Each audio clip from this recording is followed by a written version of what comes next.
Good afternoon, and welcome to the award-winning third season of Raising the NSBAR. I'm Jeff Lasky, the CEO of this great organization, the North Shore-Barrington Association of Realtors. I hope you are continuing to stay safe and healthy. You people may not think I have any pull. You're about to find out how influential I am. We have scored yet another unbelievable guest for today's show. Jeffrey T. Baker is the Chief Executive Officer, CEO of Illinois REALTORS, a 50,000-member state voluntary trade association whose members are engaged in all facets of the real estate industry. He is just the fourth full-time leader of the association in its more than 100-year history. Jeff has worked in various capacities within the association since 2014, including serving as the association's Associate General Counsel and most recently Deputy CEO before becoming its leader in January 2021. Prior to joining Illinois REALTORS, Baker had his own law practice and worked for the Sorling Northrop law firm in Springfield. His career also includes extensive experience working on state and congressional campaigns. A graduate of the University of Illinois Champaign, Baker earned a bachelor's degree in political science. He earned a master's degree in public policy from Georgetown University in Washington, D.C., and a J.D. from Loyola University Chicago School of Law. Good afternoon, Jeff. Good afternoon. Thank you. Well, thank you for being here. Really appreciate it. I know that our audience wants to know a little bit more about your background. Okay, so let's start with where were you from originally? I am from a small town named Auburn, just south of Springfield here in central Illinois. Oh, so not too far. Okay, so not too far. What is it? Bus ride, car ride? How far away is it? It's about 15-minute car by car. Oh, that's not bad. Okay, good. So, all right, we're not going to go through all your childhood stuff. We'll jump to because it's important to know what got you interested in being a lawyer, becoming an attorney. Sure. I have always loved studying American history, and I've just been kind of a history buff in that way. And I think one of the things that that always appealed to me was kind of this intersection of some of the more important people in our history and the law. And a lot of them were lawyers, whether they were founders or just others in our in American history or Illinois history. So always seeing lawyers at those critical, important points in our history spoke to me, I think, and always appealed to me. And then as I got older, I always saw the law as this sort of a window to every other part of the world, whether that was actually practicing law or politics or business. A law degree to me just was the foundation for anything else that I could possibly want to do. Mm-hmm. Yeah, and I know that at a point you worked at Sorling Northrop, right? And that's a for those that don't know, very prominent firm in Springfield. And they used to, I don't know if they still work for Illinois? Okay, they still do some work for Illinois Realtors, but is that how you originally became familiar with Illinois Realtors?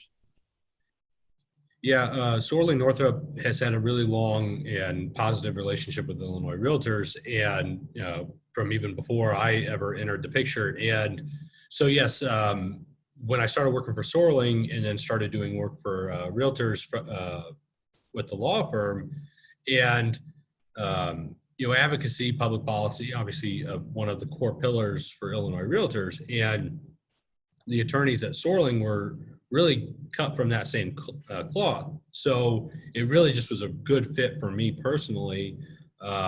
And in addition to the legal hotline that Sorling supported, we provided a lot of support on the legislative side too, doing a lot of legislative analysis on both state law and local ordinances. So it just was a really natural fit for me and my background and where my interests were to start doing some of that work for Illinois Realtors. And that was how I eventually was introduced to them. Yeah, and talk about an impact on realtors in our state. The work that you did there, not just on the hotline, which would be a direct contact, but I don't know if background is the right term, but the work that you did from an advocacy standpoint, I mean, obviously it's had a huge impact on realtors in our state. Yeah, and that's something that our one of the most critical parts of our GAD program, which most members are familiar with, is those GADs then are tied directly into the folks here in Springfield, whether it's our in-house lawyers or Sorling, where we can provide really quick analysis of local proposed issues and then get that out to the GAD so that they can help advocate on a local level. And so it's just another way where we try to get that benefit quickly out to the members as efficiently and effectively as we can. No, I'm glad you brought that up because some in our audience may not be aware of the fact that, for example, our government affairs director, Joe Roth, is from Illinois REALTORS. And you guys obviously have a coordinated, connected effort to make sure we're really doing the very best job across the state, but also, like you say, locally here. I know Joe's right now working on, I mean, my goodness, between now and April, a ridiculous amount of local elections that really are can really impact upon our local, private property rights, et cetera. Yeah, that's, and we try to make sure that, it's spokes of a wheel, so every one of those GADs is connected to everything and all the resources that we have here in Springfield, but then also to each other. And, something that may be relatively new, say, in the North Shore area, may not be new in Peoria. And so those GADs can communicate with each other and say, here's what worked in my area of the state, just in terms of negotiation, or if it's just an advocacy campaign, messaging that works or messaging that doesn't work sometimes. So sure. It's just having those open doors of communication or open lines of communication always available to them. Yeah. Now, eventually, you came on staff at Illinois REALTORS. What was your role when you first came on staff? Yeah, so I transitioned from being an attorney with Sorling to coming in-house and being associate general counsel for the association. And really the thought process there was the legal department and the legal services that are provided to members had really grown over the years. And it just needed a little bit more of a dedicated effort. And that was one of Gary's other brilliant ideas, I will say, of making sure that Betsy Urbance and I formed a really good, strong legal team here inside the building. And so back in 2017, we started the in-house legal department. And I started as associate general counsel at that time and was in that role for a couple of years. Okay. And so what was, and I obviously not every single thing, but what were the main responsibilities you had when you first came on board? Yeah, so the job is really kind of split into two different functions. So on the one hand, we are the corporate attorneys for the association. Mm-hmm. So it's a fairly large business, and it has any number of legal issues from HR to property management, and so it has legal needs. So that was something that Betsy and I managed. At the same time, the legal department is a service provider, just the same way that government affairs, professional development are for members, and so we use that department to find any and every way possible to return value to members. And perhaps the most obvious example of that was the legal hotline, obviously. So members can call in and get quick legal advice on whatever their transactional issue was. But then also member education. So if there was a new law or a change to the License Act, then we wanted to get that information out to the members as quickly as possible, give analysis. Betsy and I also did a lot of in-person outreach, and we traveled all over the state to meet the members and speak to them in their home offices and introduce ourselves and make sure that they knew that they had a valuable resource at their fingertips. And just populate the website as much as possible with new content, new explanations, new guidance materials. So we really formed that department from scratch and really made it our own to try to get as much, like I said, value back out to the members as possible. Now, and when was it? What year was it that you started on staff? 2017. Right, so in 2017, you started on staff. So I assume your responsibilities changed over time, right? So between then and now, give us the big rocks. What were the things that changed for you? Just in terms of the legal issues that we were looking at? No, really more your own responsibilities first. Well, like I said, it was a brand new department. So we had to figure out for ourselves, what should the legal department really be concerning itself with? Everything from, writing about the License Act to evaluating the insurance policies that we have for our own employees or for the property that we own.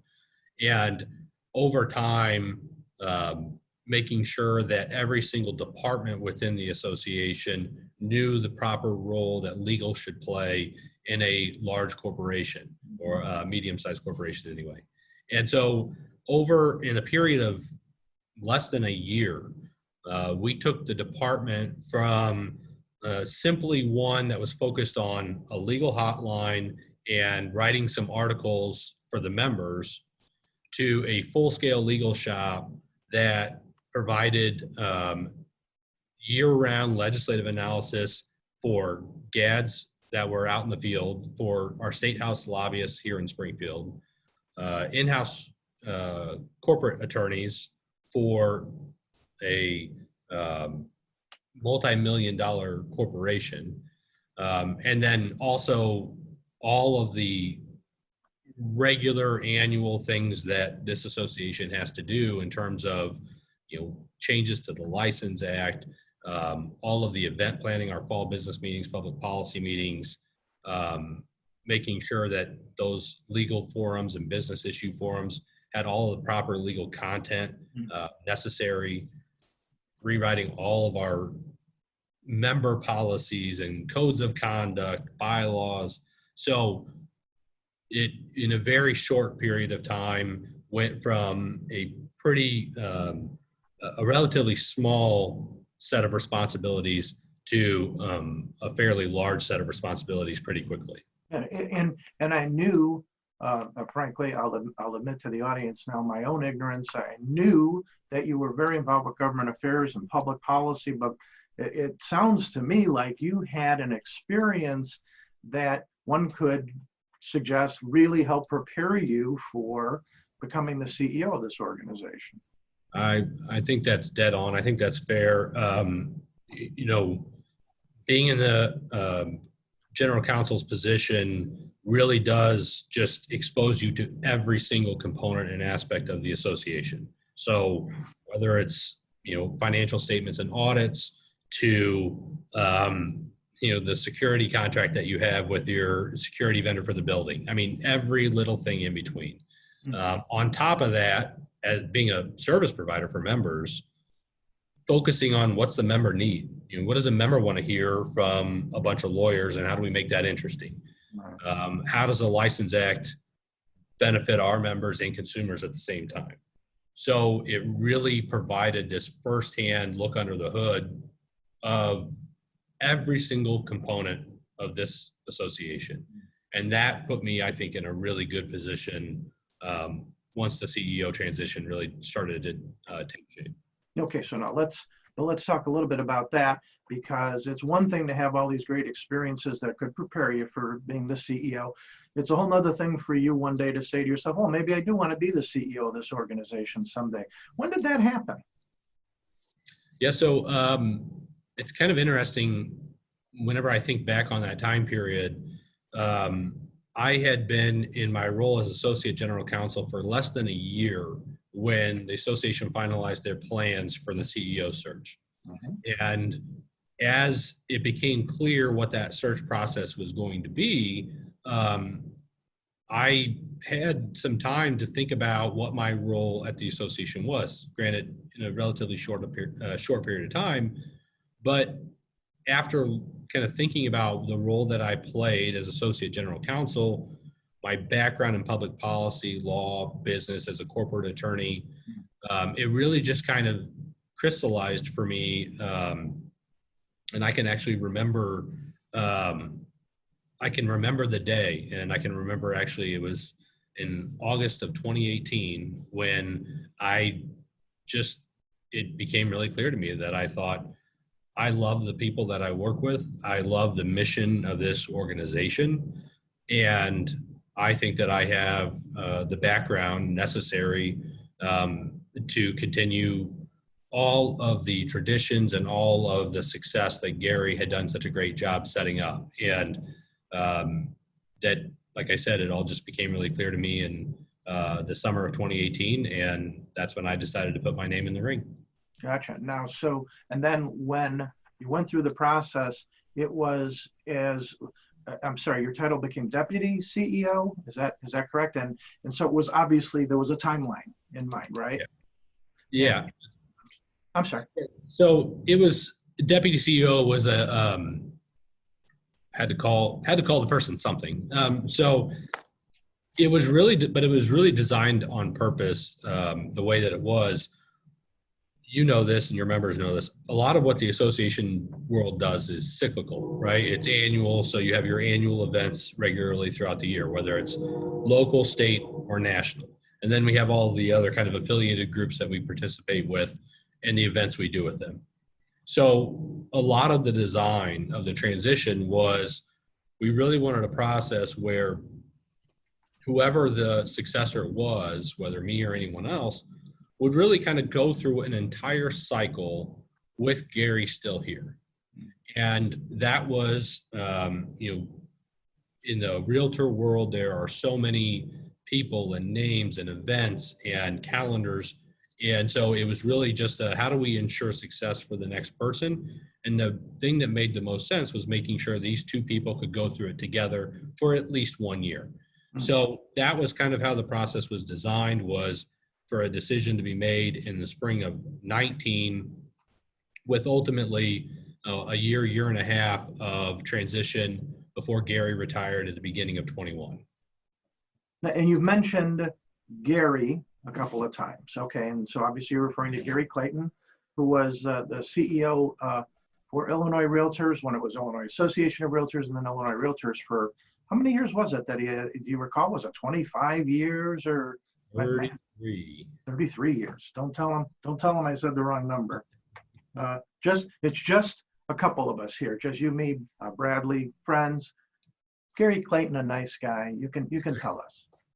So here's why you can believe me when I say this, because Gary's in Florida right now, and I believe he's got some grandchildren with him, so he is distracted and not watching this. So that's why this is actually believable, okay? But yes, he's a very, very nice person, just unbelievably supportive through the entire transition period. And I think if you, for anyone who thinks about it, if you spend that many years growing something, and remember when he came into the picture, this association was really running on fumes, and that's probably pretty generous. And he grew it into what most people know and are familiar with today. And when you spend that much time and energy, you want to make sure that the handoff is smooth. You care about what comes next. And so he put a lot of time and effort into that transition, into making sure that I had everything that I needed. Staff, members, leadership, we're all on board. And I think that just really kind of epitomizes or illustrates the kind of person that he is. Yeah, and that's great to hear, and I'm certainly not surprised. I don't think anybody in our audience is surprised by that. And certainly, with all the years in the organization, you feel a sense of ownership, right? You feel like it's yours to a certain extent. Now, so let's flip that a little bit though, because now you're the new guy. So you come in, and every CEO, you need to take that organization. You have a vision for it. You want to mold it into that vision that you've got. And so we'll go with from a staff standpoint. And let's start with somebody near and dear to my heart. I've known Kristen Butcher for many, many years, and I know what a great person she is. But I think we're more interested right now in hearing what role she's really kind of taken on staff for you. Sure. like you said, you've known her for years. She was our VP of Professional Development before she became, now her title is Executive Vice President.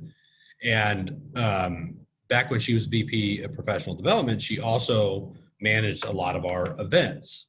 And that was really kind of what her background was before her realtor days. And that has been so critical to every role she's played here, because that requires someone who's really detail oriented, really organized.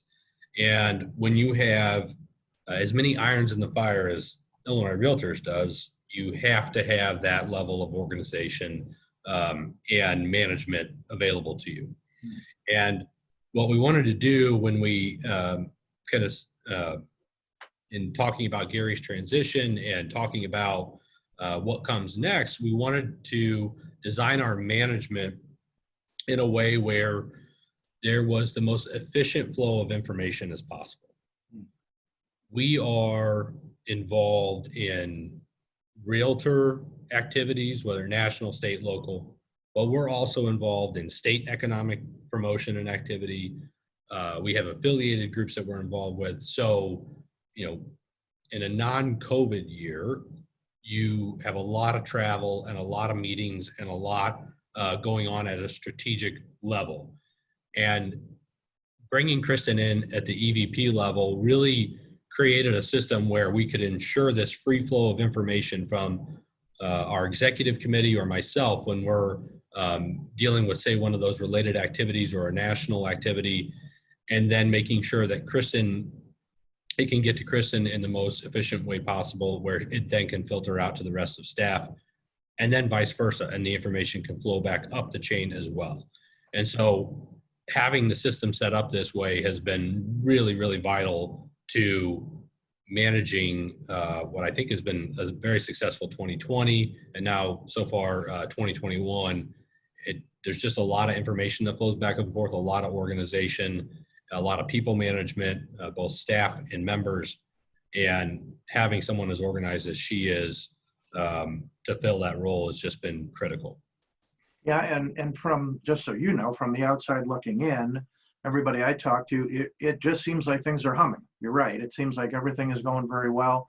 So I'm really happy for you that you've got somebody as great as Kristen around. I'm also happy for her that she's got somebody great to work with like you. So, hey, that's a win-win. I want to talk about somebody new that I don't really know well. I've just gotten to know Anthony Hebron a little bit, right? Your VP of Marketing and Communications. So what's his role at Illinois Realtors? Yeah, so for those of you who are familiar with the name, Anthony joined us in June of last year. He hasn't even been here a whole year yet, which just seems odd because I think COVID makes everything seem like it's been forever. But yeah, so he is our Vice President of Marketing and Communications. And what Anthony is the result of a decision we made early on where we said, this is an association that does such incredible work for the members and provides incredible value to members and to the public, to legislators, to policymakers in the state and nationally. Our marketing should reflect that. We are a large organization. We should have a marketing department that really helps every single realtor in the state of Illinois understand who we are, what we do, and how we can help them. And so we went out and we started a search. We did a national search and found Anthony, and he has put together just an incredible team in that department. We have reorganized it for him, and he's really shaped it and fine-tuned it. And again, keeping in mind the fact that he's only been with us since June of 2020, look at what we've done in the virtual world, look at what we've done digitally, and we are just incredibly proud of the work that he's done, the team that he's built, and it makes us really excited for where we're going in the future, just in terms of our marketing efforts. Terrific. Okay. All right. So now I'm going to give you a couple of scenarios, and I want to ask you a couple of questions about how you and how the organization, how Illinois Realtors feels about some of these things. We'll start with, I always like to pretend that I'm in a bar at some point in time in one of my interviews. So let's pretend we're having a couple of beers together, And I say to you, Jeff, seriously, what is Illinois Realtors doing in Springfield and throughout the state of Illinois in government affairs? How is that making a difference? Why should our members care about it? And this is something that I'm passionate about to my core, and it's something I talk to our staff about a lot, which is, we have approximately 50,000 members, give or take, any given day of the year. So they're right by itself. We help a lot of people every single day make their businesses better, make their industry better. But to me, the bigger picture is we're helping those 50,000 licensees help all of our neighbors' lives better. They make our towns and our communities better. They help people buy and sell homes and realize the American dream. So that again, every step of the thought process is look at how many people we are helping. Then when you expand to the next level and you look at our advocacy efforts, what are we doing at the state capitol or local city halls all over the state? The policies that we advocate for are meant to provide more opportunities for home ownership and for stable neighborhoods, which then create stable educational opportunities for everybody's families. They provide more jobs and more economic opportunity for all of the communities that we all care about. You start with that very simple or seemingly simple idea of protect private property rights or advocate for the real estate professional. And then once you really start to dig into that and understand that what that mission really means, you realize more than almost any other trade association in this state, we benefit more people than anyone else. And that is our mission. That is our mission, is to serve our members, to serve our communities, to serve our neighborhoods, and to make our state better. And when you think about it and realize it from that perspective, it's just incredibly rewarding. It's a rewarding place to work. It's a rewarding mission to work on every single day. And so that's what I would tell anybody who says, why do we care? Why do we have a government affairs role? What's the purpose of spending those time and resources on that? Is look at the good that we do. Look at the role that we fill in this state that no one else can fill. All right, so now from a political perspective, let's take a look forward here, and maybe you could tell the audience one or two things that you think might be the most important things for us to pay attention to this year. Yeah, that's a really interesting question because, and I think COVID really is the one unknown factor here, and I think that's what we have to look at. What is recovery going to look like where you are? What's it going to look like where I am? And I really think that's going to be radically different across the state. In terms of vaccine distribution, already how it's working in Cook County is way different than how it's working in, say, take Central Illinois, for example. And the effect that's going to have on local economies, I think, could be profound. And then obviously the trickle-down effect in terms of public policy, fiscal issues, all of that kind of that domino effect of what's recovery going to look like for you, your town, your area. And especially for some of these industries that are struggling because of restrictions on their business, how quickly can they get back up on their feet? If restaurants, for example, in one part of the state are up and running months ahead of restaurants in other parts of the state, then think about the effect that has on unemployment in one part of the state versus the other. And so I think that's the big thing to watch for is what is recovery going to look like wherever you are physically located? And then just the trickle down or domino effect that has on the policies at play in those areas. Yeah, it sounds like we can have herd immunity or whatever you want to call it tomorrow. And we're still looking at a long period of time, really, where we're going to see the effects of all of this and bouncing back. Absolutely. Anything we need to know about how Illinois Realtors gets along with Mike Madigan, or does that not matter anymore? It matters less and less every day, I think. He appears to truly be enjoying retirement and enjoying giving up control over the various mechanisms that he was involved in. And I would say the one positive for our members is that when it comes to state legislative leaders, whether it's new leader Welch or leader Harmon in the Senate, we have existing relationships with both of them. With all of the leaders from both parties, actually, we have really good, strong, pre-existing relationships with them. And we have reaffirmed those relationships just in the last couple of months. We're already communicating with all of their offices to work with them more just in this spring session. So I think going forward, we have a lot to look forward to when it comes to legislative agendas. We have a lot of good friends in the legislature, and those aren't new relationships. Some of them are, but at least with Speaker Welch and Leader Harmon, those are long-term relationships that our lobbying team has really cultivated. They trust us. They rely on us for objective insight, and that's really, really important in today's kind of really hyper political world. So I think to your question about former Speaker Madigan, I feel good about the people who are succeeding him, and I feel good about our relationship with those folks. And I know from private conversations you and I have had about how hard you and Greg St. Aubin and, like you said, your lobbying team, you guys work hard to create these relationships with people on both sides of the aisle. I mean, so it's really important that because you just don't know on any given issue.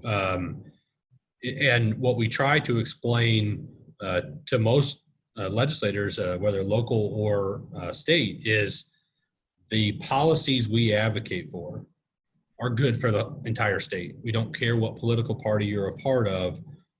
More home ownership is good for Republicans and Democrats. It's good for everybody.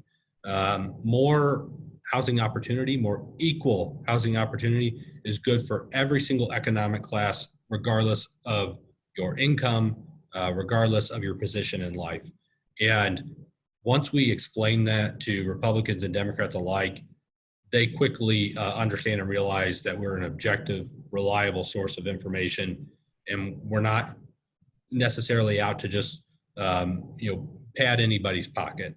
Mm-hmm. Okay, so now I want to dig into something a little deeper here. Now, and when I say members of my board of directors, myself, my audience members, everybody, no, I say everybody, most everybody, I'm sure would be thrilled to hear that we're somehow solving Illinois' pension problem, as an example. Now, I assume that Illinois Realtors has enough to focus on with real estate related issues. But as you'll remember, there was a lot of chatter. You and I spoke at the time about the progressive income tax, for instance. And many thought that that was a real estate issue. We're happy that it ultimately failed. But I guess my question for you is there a bright line test for you? You can't do everything. I know that. So is there a bright line test for Illinois Realtors regarding what issues Illinois Realtors stakes out a position on versus what it stays away from? Yeah, so the answer to that is yes and no. So Illinois Realtors has a statement of policy on positions, and it's a written statement that's reaffirmed every single year by our board of directors. And on some really kind of obvious real estate related issues, increases in transfer taxes, we oppose those. So on those types of issues, there is a bright line test of we don't support increasing the number of obstacles on transferring property. That's the simple part. The more complicated part is, and then especially in a state like Illinois, is when you get into areas of like taxes, income taxes, property taxes, is it's really easy to draw a link between taxes and economic issues and real estate.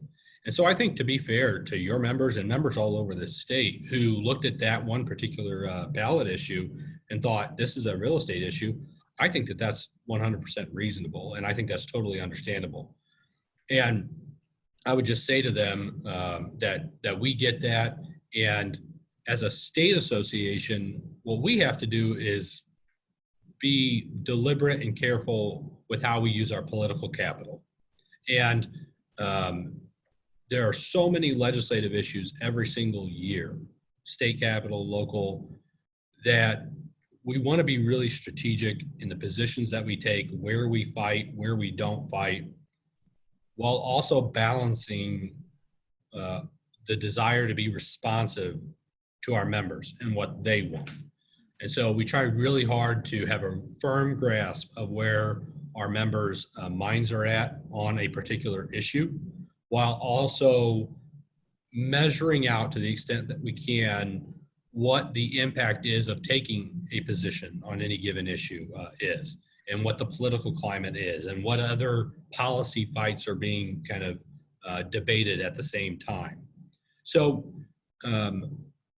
what I do want to say about tax issues in general, property taxes, income taxes, here in Illinois, those aren't new issues, right? Those have been around for a while. We didn't wake up to COVID and realize the state was in dire straits. So unlike some other states, maybe where COVID really was the what impacted them the most, we've had this problem for some time. What we have tried to consciously focus on and be really deliberate about is increasing education among not just members, but the community, members of the public, and legislators or policymakers, making sure that they understand the true impact of their decisions. And it's not necessarily always a vote for this or vote against that, but it's making sure that when you do have the opportunity to vote on something, that you know the impact of your decision. What's the effect this is going to have on my community, my state, my city, whatever that case may be? I think it is really easy to simply complain that property taxes in Illinois are too high, for example. Understanding why they are as high as they are, understanding what they pay for, everything from municipal pensions to public schools, that's much more complicated. Finding alternative sources of funding, that's much more complicated. And realizing that parts of the state are drastically different than others has to be factored in there.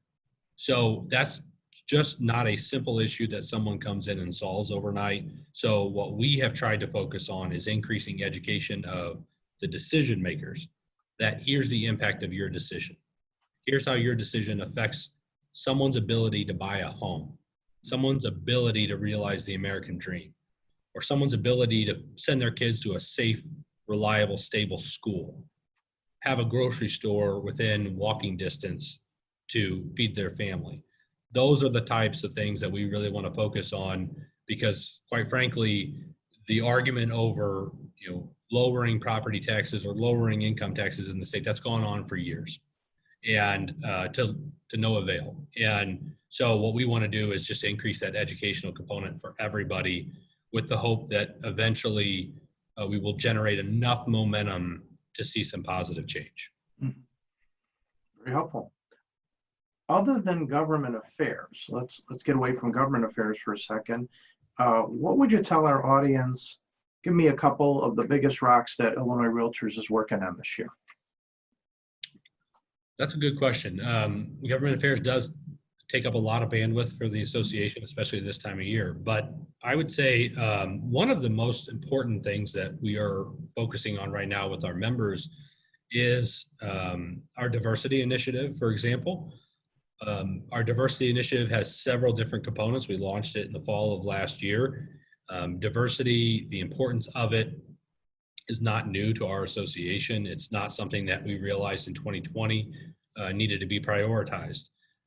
for a long time, our foundation, our real estate education foundation, has administered the state's minority real estate scholarship. And so that was something that was already a priority of ours. And we put even more money into that for late in 2020 and on into 2021. We also made available a diversity training grant to brokerage firms all over the state.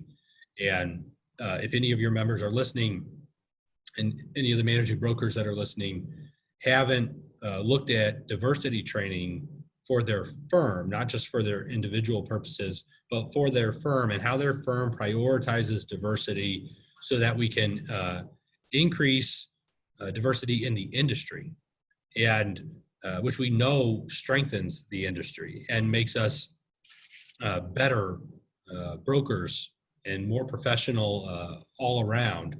If they haven't already looked at that, look at our diversity training grant, which essentially what we decided was we have access to the best trainers in the country. So let's go get them, and we will pay to have them provide a customized training to brokerage firms here in Illinois. And they get to know the demographics of the firm, the demographics of where the firm is geographically located, and they customize that training program so that they can help those brokers and those managing brokers make diversity a priority within the four walls of that company. And we think that that's going to increase minority representation within our membership, but also the industry as a whole, which is just going to make our state better. So that's one of the biggest things that I would stress, a real estate school as well, just in terms of increasing opportunities to learn. We launched a platform last year that we call ROI, Revitalize Opportunity Influence. I am a big believer, one of my core beliefs is every challenge is an opportunity to learn, an opportunity to grow. Well, 2020 COVID was an opportunity like no other. And so if we look back on this year or two that we've all been through this, I want our members to be able to look back and say, that was difficult, but we learned, we grew, we became better, either as people, as business persons, as professionals, as realtors. So our real estate school has really prioritized more direct and more easy to access educational opportunities for members. So those are two that I really like to stress the importance of, especially to your members, if they're not familiar with either one of them, to check out our website to get more information on those. Yeah, and again, I've kept you for a long time, Ted. I really appreciate the time that you're giving our audience here today. Are you optimistic about real estate in 2021? I am. I'm cautiously optimistic. I think we do have, there is still some pent up demand, I think. We saw a lot of that just market wise going into the end of 2020. A normally slower fall or winter season had a lot more activity than it typically would. I think we'll continue to see some of that pent up demand throughout the first half of 2021, assuming interest rates stay relatively low. And even if they ticked up a little bit, they're still relatively low. So I think that generally is a good thing for the market. It's a good thing for our members.